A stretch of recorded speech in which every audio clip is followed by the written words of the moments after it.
ನಮಸ್ಕಾರ ಕನ್ನಡಿಗರೇ, ಎಲ್ಲರಿಗೂ ನನ್ನ ಪ್ರೀತಿಯ ಯೂಟ್ಯೂಬ್ ಚಾನಲ್ PR ಯೂಟ್ಯೂಬ್ ಚಾನಲ್ಗೆ ಪ್ರೀತಿಯ ಸ್ವಾಗತ. ನಿನ್ನೆ ನಾನು ಅಮ್ಮವ್ರ ಬಗ್ಗೆ ನಿಮಗೆ ಹೇಳ್ತಾ ಬಂದೆ, ಅವ್ರ ವಿಷಯಗಳನ್ನ ಇದು ಮಾಡ್ಕೊಂಬಂದೆ. ನಿನ್ನೆ ಎಪಿಸೋಡಲ್ಲಿ ಅವರು ನಿರ್ಮಾಪಕರಾಗಿ ನಿರ್ಮಿಸಿದ ಚಿತ್ರಗಳಲ್ಲಿ 5 ಚಿತ್ರಗಳು ಯಶಸ್ವಿ 1 ವರ್ಷ ಕಾಲ ಪ್ರದರ್ಶನ ಕಂಡಿದೆ. ಹಾಗೆ ಅವರ ನಿರ್ಮಾಣದ ಮತ್ತೆ 25 ವಾರ ಚಿತ್ರಗಳ ಬಗ್ಗೆ ನಾವಿವಾಗ ಒಂಚೂರು ಗಮನ ಹರಿಸೋಣ. ಅಣ್ಣವರ ತ್ರಿಮೂರ್ತಿ, ತಾಯಿಗೆ ತಕ್ಕ ಮಗ, ಆಲುಜೇನು, ಭಾಗ್ಯದಲಕ್ಷ್ಮಿ ಬಾರಮ್ಮ, ಚಲಿಸುವ ಮೋಡಗಳು, ಆಕಸ್ಮಿಕ, ಶಬ್ದವೇದಿ, ಒಡ ಹುಟ್ಟಿದವರು, ಧ್ರುವತಾರೆ, ಹೀಗೆ ಅಣ್ಣವರ ಚಿತ್ರಗಳು 25 ವಾರಗಳ ಪ್ರದರ್ಶನ ಕಂಡಿದೆ. ಇನ್ನು ನಮ್ಮ ಕರುನಾಡ ಚಕ್ರವರ್ತಿ ಶಿವಣ್ಣವರ ಚಿತ್ರಗಳ ಬಗ್ಗೆ ನೋಡೋಣ. ಆನಂದು, ರಸಸಪ್ತಮಿ, ಮನಮೆಚ್ಚಿದ ಹುಡುಗಿ, ಸಂಯುಕ್ತ, ಅದೇ ರಾಗ ಅದೇ ಹಾಡು, ಓಂ, ಇವುಗಳು 25 ವಾರಗಳ ಪ್ರದರ್ಶನ ಕಂಡಿದೆ. ಇನ್ನು ನಮ್ಮ ರಾಘಣ್ಣನ ಚಿತ್ರ, ಅವ್ರದ್ದು ಒಂದು ಚಿತ್ರ ಸೂಪರ್ ಹಿಟ್ಟು 1 ವರ್ಷ, 25 ವಾರಗಳ ಪ್ರದರ್ಶನ ಕಂಡಿದ್ದು ಗಜಪತಿ ಗರ್ಭವಂಗ. ಇನ್ನು ನಮ್ಮ ಬಾಸ್ ಪವರ್ ಸ್ಟಾರ್ ಅವರ ಅಪ್ಪು, ಅಭಿ, ಆಕಾಶ್, ಅರಸು, ಜಾಕಿ ಈ ಚಿತ್ರಗಳು 25 ವಾರ ಪ್ರದರ್ಶನ ಕಂಡಿದೆ. ಇದೆಲ್ಲ ಅಮ್ಮೋರು ನಿರ್ಮಿಸಿದ ಚಿತ್ರಗಳು. ಅಮ್ಮೋರು ನಿರ್ಮಾಣದ 91 ಚಿತ್ರಗಳು, ಅದರಲ್ಲಿ 5 ಚಿತ್ರಗಳು 1 ವರ್ಷ ಕಾಲ ಪ್ರದರ್ಶನ ಕಂಡಿದೆ. ಹಾಗೂ 36 ಚಿತ್ರಗಳು 25 ವಾರಗಳ ಪ್ರದರ್ಶನ ಕಂಡಿದೆ. ಮಿಕ್ಕೆಲ್ಲ ಚಿತ್ರಗಳು 100 ದಿನ ಪ್ರದರ್ಶನ ಕಂಡಿದೆ. ಇದು ಒಂದು ರೀತಿಯಲ್ಲಿ ವಿಶ್ವ ದಾಖಲೆಯಾಗಿ, ಇದನ್ನು ಯಾರು ಕೇಳು ಮಾಡೋಕ್ಕಾಗಲ್ಲ, ಆ ಥರದ ವಿಶ್ವ ದಾಖಲೆ ಇದು. ಈ ಎಲ್ಲದರ ಜೊತೆ ಇನ್ನೊಂದು ದೊಡ್ಡ ವಿಶ್ವ ದಾಖಲೆ ಹೇಳ್ತೀನಿ ನೋಡಿ. ಈ ವಿಶ್ವ ದಾಖಲೆನ ಇದುವರೆಗೂ ಯಾವ ಚಾನಲಲ್ಲೂ ನಿಮ್ಗೆ ಹೇಳಿಲ್ಲ, ನಾನು ಹೇಳ್ತೀನಿ ಕೇಳಿ. ಅಮ್ಮೋರು ನಿರ್ಮಾಣದ ಪ್ರಥಮ ಚಿತ್ರ ತ್ರಿಮೂರ್ತಿಯಿಂದ ಹಿಡಿದು ಅವರ ನಿರ್ಮಾಣದ ಕೊನೆಯ ಚಿತ್ರ ಅಂದರೆ ರನ್ ಆಂಟೋನಿ, ಅಲ್ಲಿಗೆ 91 ಚಿತ್ರಗಳಾಗುತ್ತೆ. ಆ 91 ಚಿತ್ರಗಳು ಸಹ ಯು ಪ್ರಮಾಣಪತ್ರ ಪಡೆದಂಥ ಚಿತ್ರಗಳು. ತ್ರಿಮೂರ್ತಿಯಿಂದ ಹಿಡಿದು ರನ್ ಆಂಟೋನಿಯ ಚಿತ್ರವರೆಗೂ ಯು ಪ್ರಮಾಣ ಪತ್ರ ಪಡೆದ ಚಿತ್ರಗಳನ್ನು ನಿರ್ಮಿಸಿದ ಭಾರತ ಚಿತ್ರರಂಗದ ಅಷ್ಟೇ ಅಲ್ಲದೆ ಇಡೀ ವಿಶ್ವ ಚಿತ್ರರಂಗದ ಇತಿಹಾಸದಲ್ಲೇ ಯಾರೂ ಇಲ್ಲ. ಅದು ಒನ್ ಆ್ಯಂಡ್ ಓನ್ಲಿ ನಮ್ಮ ಅಮ್ಮ ಶ್ರೀಮತಿ ಪಾರ್ವತಮ್ಮ ರಾಜ್ಕುಮಾರ್ ಅವರ ಸಂಸ್ಥೆ ಶ್ರೀ ವಜ್ರೇಶ್ವರಿ ಸಂಸ್ಥೆ. ಇದು ಕನ್ನಡಿಗರ ಹೆಮ್ಮೆಯ ಸಂಗತಿ. ಇದು ಅಮ್ಮ ಅವರ ತಾಕತ್ತು, ಗತ್ತು.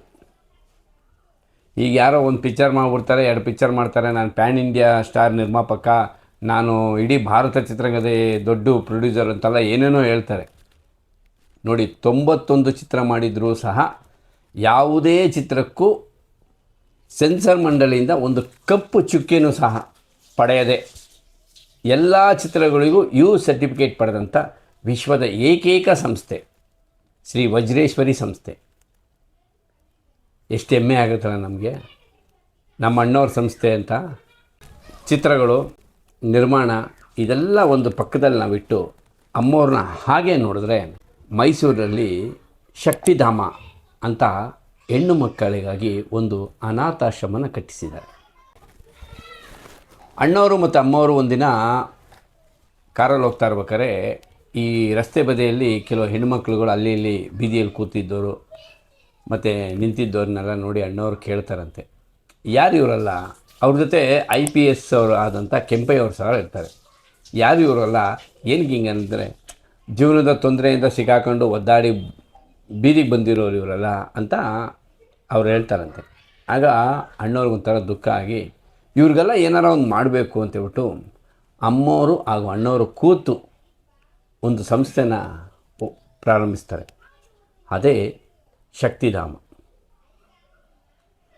ಶಕ್ತಿಧಾಮ ಇವತ್ತು ಕರ್ನಾಟಕದ ಒಂದು ದೊಡ್ಡ ಸಂಸ್ಥೆಯಾಗಿದೆ. ಆ ಸಂಸ್ಥೆಯಲ್ಲಿ ಅನಾಥ ಹೆಣ್ಣು ಮಕ್ಕಳಿಗೆ ದಾರಿದೀಪವಾಗಿದೆ. ಅಲ್ಲಿ ಇವತ್ತು ಎಷ್ಟೋ ಜನ ಹೆಣ್ಣುಮಕ್ಕಳು ಓದ್ತಾ ಇದ್ದಾರೆ. 10ನೇ ಕ್ಲಾಸಿಂದ ಹಿಡಿದು ಕಾಲೇಜ್ವರೆಗೂ ಓದಿ ಅವ್ರಿಗೊಂದು ಒಳ್ಳೆಯ ದಾರಿ ತೋರಿಸ್ತಾ ಇದ್ದಾರೆ ಆ ಸಂಸ್ಥೆ. ಬರೀ ಚಿತ್ರರಂಗದಷ್ಟೇ ಅಲ್ಲದೆ ಒಂದು ಸಾಮಾಜಿಕ ಕಾರ್ಯಗಳಿಗೂ ಅಮ್ಮವರು ಬೆನ್ನೆಲುಬು ಆಗಿದ್ದರು ಅನ್ನೋದಕ್ಕೆ ಇದು ಒಂದು ಉದಾಹರಣೆ. ಈ ಥರ ಉದಾಹರಣೆಗಳನ್ನು ಒಂದೊಂದು ಎಪಿಸೋಡ್ಗೆ ನಾನು ಒಂದೊಂದು ಕೊಡ್ತಾ ಬರ್ತೀನಿ. 5 ಚಿತ್ರಗಳು 1 ವರ್ಷ, 30 ಚಿತ್ರಗಳು 25 ವಾರಗಳು ಹಾಗೂ ಸುಮಾರು 50 ಚಿತ್ರಗಳು 100 ದಿನ ಪ್ರದರ್ಶನ ಕಂಡಂಥ ಚಿತ್ರಗಳನ್ನು ಕನ್ನಡ ನಾಡಿಗೆ, ಇಡೀ ಭಾರತ ಚಿತ್ರರಂಗಕ್ಕೆ ನೀಡಿದಂಥ ಏಕೈಕ ಸಂಸ್ಥೆ ಶ್ರೀ ವಜ್ರೇಶ್ವರಿ ಸಂಸ್ಥೆ. ಅದರ ನಿರ್ಮಾಪಕರು ನಮ್ಮ ಹೆಮ್ಮೆಯ ಶ್ರೀಮತಿ ಪಾರ್ವತಮ್ಮ ರಾಜ್ಕುಮಾರ್. ಇನ್ನೊಂದು ವಿಚಾರ, ಅವರು ಕನ್ನಡ ಚಿತ್ರರಂಗಕ್ಕೆ ಯಾರ್ಯಾರನ್ನ ಪರಿಚಯ ಮಾಡಿಸ್ಕೊಟ್ರು, ಅವರು ಇವತ್ತು ಯಾವ್ಯಾವ ಮಟ್ಟದಲ್ಲಿದ್ದಾರೆ. ಈಗ ಪಾರ್ವತಮ್ಮ ರಾಜ್ಕುಮಾರ್ ಅವರು ಅಂದ ತಕ್ಷಣ ಎಲ್ಲರಿಗೂ ಜ್ಞಾಪನ ಬರೋದು ಹೀರೋಯಿನ್ಗಳು. ಅವರು ಎಲ್ಲ ಚಿತ್ರಗಳು ಹೊಸ ಹೀರೋಯಿನ್ಗಳನ್ನ ಕರ್ಕೊಂಬಂದು ಅವರೆಲ್ಲ ಸೂಪರ್ ಸ್ಟಾರಾಗಿ ಮೆರೆದ್ರು. ಅವ್ರನ್ನೆಲ್ಲ ಬಿಟ್ಬಿಡಿ, ನೀವು ಹೀರೋಯಿನ್ನ ಬಿಟ್ಬಿಡಿ. ಯಾವ ಡೈರೆಕ್ಟ್ರನ್ನ ಕರ್ಕೊಂಬಂದರು, ಯಾವ ಸಹ ಕಲಾವಿದರನ್ನ ಕರ್ಕೊಂಬಂದರು, ಯಾವ ನಾಯಕ ನಟರನ್ನ ಕರ್ಕೊಂಬಂದರು, ಯಾವ ವಿಲನ್ಗಳನ್ನ ಕರ್ಕೊಂಬಂದರು. ಈ ವಿಷಯಗಳೆಲ್ಲ ನಾನು ನೆಕ್ಸ್ಟ್ ಎಪಿಸೋಡಲ್ಲಿ ಹೇಳ್ತೀನಿ.